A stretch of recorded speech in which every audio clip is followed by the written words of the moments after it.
Az-Zumar ayat 53. Allah sampaikan, "Qul li'ibadiyalladzina asrafu ala anfusihim la taqnatu min rahmatillah."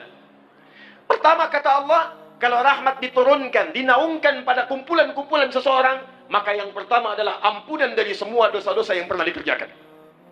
Dalam bahasa Arab, kalau orang sudah banyak dosanya, oleh Al-Quran disebut pekerjaannya dengan nama israf. Israf. Kata Allah, "Qul ibadiyalladzina asrafu ala anfusihim." Muhammad, katakan pada orang-orang yang dosanya banyak berlimpah. Matanya banyak dosa, telinganya mendengar yang salah, lisannya berucap yang dosa, tangannya banyak berbuat maksiat, kakinya banyak berbuat salah. Katakan pada mereka yang dosanya banyak berlimpah, la taqnatu min rahmatillah. Jangan putus asa. Kalau kamu minta rahmat kepada Allah, aku berikan rahmatku, aku ampuni semua dosa-dosanya. Saya tanya pada Anda, siapa yang tidak punya dosa? Boleh angkat tangan. Yang dosanya sedikit, boleh angkat tangan. Dosanya agak banyak, boleh angkat tangan. Dosanya banyak, angkat tangan. Masya Allah. Ada yang nggak bisa angkat tangan karena saking banyaknya dosanya. Sekarang saya ganti. Siapa yang ingin masuk surga? Angkat tangan. Masya Allah. Masya Allah. Yang surganya surga Firdaus bersama Nabi. Ini maaf Pak Bupati ini. Ini agak aneh nih di Wajo nih. Saya ulang ya. Yang pengen masuk surga, angkat tangan. Nah, sekarang turun. Yang banyak dosa, angkat tangan. Loh, makin aneh. Banyak dosa, mau ke surga.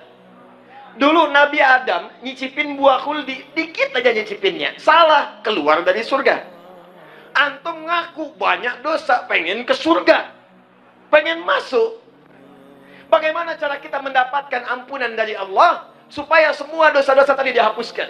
Kata Nabi, bypass cara cepatnya. Kalau di dunia ada cara cepat, di dunia ada pengawalan cepat, maka dalam rumus akhirat ada rumus cepat untuk mendapatkan ampunan dosa. Apa itu? Dapatkan rahmat Allah Subhanahu wa taala. Dan ternyata di antara rahmat Allah itu diturunkan di majlis-majlis ilmu. Diturunkan di majlis ilmu. Karena itu para ulama dulu, kalau ada orang banyak berbuat maksiat, banyak berbuat dosa, maka yang pertama diarahkan kepada mereka, datangi Syekh Fulan, datangi alim Fulan, datangi majlis ilmu Fulan, minta bimbingan kepada mereka untuk bertobat. Pernah ada seorang yang melakukan pembunuhan sampai dengan 100 orang dibunuh. Mabuk tak terlukiskan. Pencurian itu sudah kebiasaan. Zina dia praktekkan. Satu kali dia ingin taubat, terbersit di hatinya, saya ingin kembali kepada Allah Subhanahu wa taala. Maka apa yang terjadi? Dia datang kepada seorang syekh, dia bertanya, "Ya syekh, saya ingin bertobat, bisakah seorang seperti saya tobat?" Kata syekh tadi, Allah akan menerima semua hamba yang ingin bertobat kepadanya.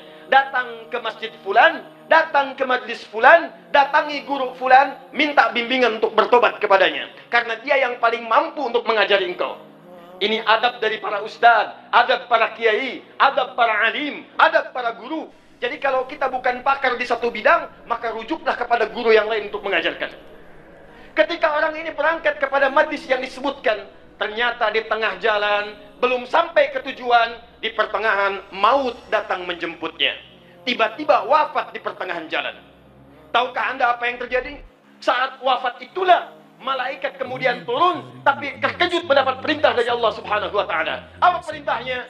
Saya ampuni dosanya, saya jamin surganya. Saya telah siapkan surga untuknya. Maka bawa dia, siapkan dengan kenikmatan-kenikmatan kubur yang telah disiapkan. Kenapa orang ini tiba-tiba mendapatkan nikmat Allah? Kata para ulama, ternyata orang ini saat ingin menuju majlis ilmu mendapatkan rahmat Allah Subhanahu wa taala. Dibimbing di jalannya, setiap langkahnya dia istighfar. Astagfirullah, astagfirullah, astagfirullah. Baru berangkat menuju majlis ilmu, rahmat Allah turun kepadanya. Di tengah jalan dia istighfar, istighfar mengampuni dosa-dosanya. Langkahnya punya pahala datang ke majlis ilmu. Maka disitulah kemudian Nabi bersabda, buka hadis riwayat Ibnu Majah. Nomor hadis 233. Yang meriwayatkan sahabat namanya Abu Darda. Abu Darda itu Pak dulunya pengusaha. Dulunya agamanya Kristen. pindah masuk Islam. Begitu masuk Islam, beliau membuka usahanya yang mendekatkan dirinya dengan Allah. Cara usahanya, bikin dagangan di dekat masjid. Dekat masjid. Apa tujuannya? Supaya lebih dekat dengan Allah. Kalau tiba waktu sholat, tinggalkan dagangan, saya bisa sholat dulu. Kalau rizki nggak usah dipikirkan, Allah sudah atur. Setiap orang mau ke masjid, ada yang mampir beli makanannya, ada yang mampir beli dagangannya. Sampai kemudian ditiru oleh para sahabat-sahabat yang lainnya. Sampai sekarang kalau Anda haji atau umrah, Anda dapatkan dekat Masjid Nabawi, ada orang-orang jualan di sekitarannya.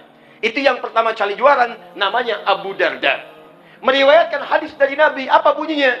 Kata Nabi, perhatikan kalimatnya. Man salaka tariqan yaltamisu fihi ilma, sahhalallahu lahu tariqan ilal jannah. Wa innal malaikata la tad'u ajnihatha ridan li talibil ilmi. Kata Nabi, siapapun yang menyiapkan dirinya, kemudian dia melangkahkan kakinya menuju majlis ilmu, maka saat dia akan melangkah itu, Allah telah menuliskan jaminan baginya. Setiap langkahnya akan memudahkan langkah dia menuju surga. Dan kalau penuntut ilmu mengetahui, ini bahasa Nabi, sejak dia akan keluar dari rumahnya, malaikat sudah menaungi dengan sayapnya. Di saat bapak ibu ini mau keluar rumah, datang ke sini, jangan dikira sendirian. Malaikat sudah memberikan naungan sayapnya, mengiringi kepergiannya dari mulai berangkat ke rumah sampai dengan ke majelis ilmu.